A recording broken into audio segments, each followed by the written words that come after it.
Welcome back everyone. Quickly, let's continue our discussion on CSS colors. And right now we'll be discussing about CSS X colors.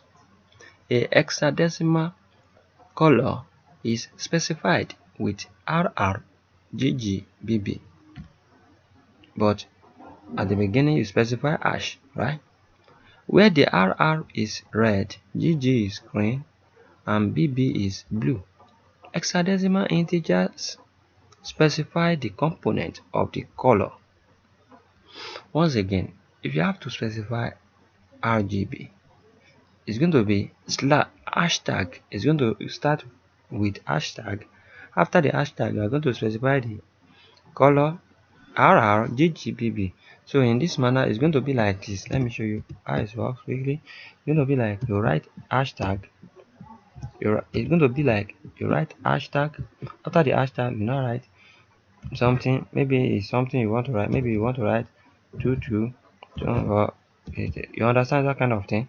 So it's like that. It's like you are ready to write 285, 285, 285, and so on and so forth. But this one is like you are writing RRGGBB, but it's not going to be in this manner. Also, this is just a brief introduction because it's going to be like FFFFFF, and it's going to be like 000000. So this is just a brief introduction to it. So in the next tutorial, I'm going to discuss about this topic in details. It's very nice and it's very advanced.